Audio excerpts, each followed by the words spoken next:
सारा इनाम कत्ल केस, मुलजिम शाहनवाज को सजाए मौत और 10 लाख रुपए का जुर्माने की सजा। सारा इनाम कत्ल केस का फैसला सेशन जज नासिर जावेद राना ने सुनाया और अदालत ने शाहनवाज की वालदा मुलजिमा समीना शाह को अदम सबूत की बिना पर बरी कर दिया। याद रहे कि सारा इनाम को इनके शोहर शाहनवाज ने 22 और 23 सितंबर 2022 की रात चक शहजाद के एक फार्म हाउस में सर पर जिम में इस्तेमाल होने वाले डिम्पल मारकर कत्ल कर दिया था। सारा इनाम कत्ल केस की समाअत 1 साल से जायद हुई और 3 मुख्तलिफ जजेस ने केस समाअत की। सेशन जज नासिर जावेद राना से कबल एडिशनल एंड सेशन जज अता रबानी, सेशन जज आजम खान ने भी सारा इनाम कत्ल केस की समाअत की। शाहनवाज अमीर और इनकी वालदा समीना शाह पर 5 दिसंबर 2022 को फर्द जुर्म आयद हुई और 9 दिसंबर 2023 को अदालत ने केस का फैसला महफूज किया था। लाहौर हाई कोर्ट के हुक्म के बाद आरओज की तरबियत रोक दी गई। इलेक्शन कमीशन ने 4 सूबाई इलेक्शन कमिश्नर्स को मरासला कर दिया, जिसमें हदायत की गई है कि डीआरओज और आरओज की तरबियत रोक दी जाए। वाज़ेह रहे कि गुज़िश्ता रोज लाहौर हाई कोर्ट ने इलेक्शन कमीशन की जानिब से आम इंतखाबात एग्जेक्टिव से करवाने के नोटिफिकेशन को मुअत्तल कर दिया था। पाकिस्तान तहरीक इंसाफ की जानिब से दायर पंजाब इंतखाबात एग्जेक्टिव से करवाने के खिलाफ दायर दरखास्तों पर जस्टिस बाकिर नजफी ने 5 सफ़ात पर मुश्तमिल महफूज तहरीरी फैसला जारी किया। फैसले में जस्टिस बाकिर नजफी ने आम इंतखाबात एग्जेक्टिव से करवाने का इलेक्शन कमीशन का नोटिफिकेशन मुअत्तल किया और दरखास्तों पर लार्जर बेंच तश्कील देने की सिफारिश की।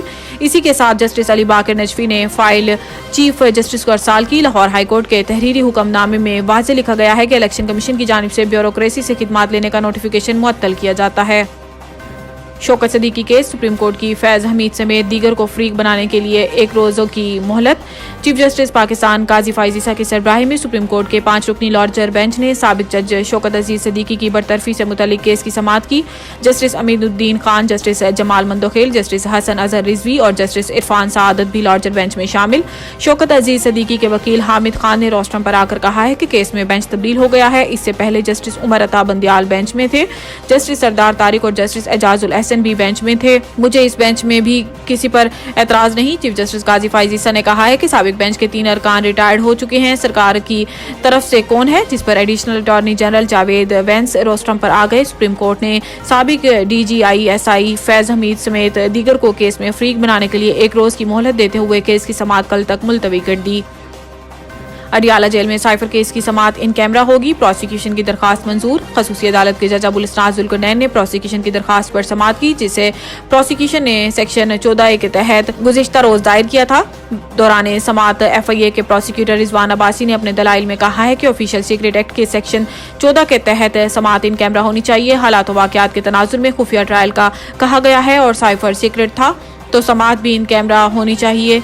रिजवान अब्बासी ने कहा है कि चार्ज फ्रेम हो चुका है, शहादत रिकॉर्ड होना है और शहादत रिकॉर्ड करते वक्त सिक्रेसी को मद्देनजर रखा जाएगा। इस पर जज ने अली बुखारी से पूछा कि आप समाअत के दौरान कहाँ थे। सबके सामने चार्ज फ्रेम हुआ था। फर्द जुर्म अदालत में पढ़कर सुनाई गई। बाद अदालत ने प्रोसिक्यूशन की इस्तदा मंजूर करते हुए साइफर केस की इन कैमरा समाअत की दरखास्त मंजूर कर ली। अदालत ने कहा है कि सिर्फ मुल्जिमान के फैमिली मेम्बरान को दौरान समाअत कमरा अदालत में रसाई दी जाएगी।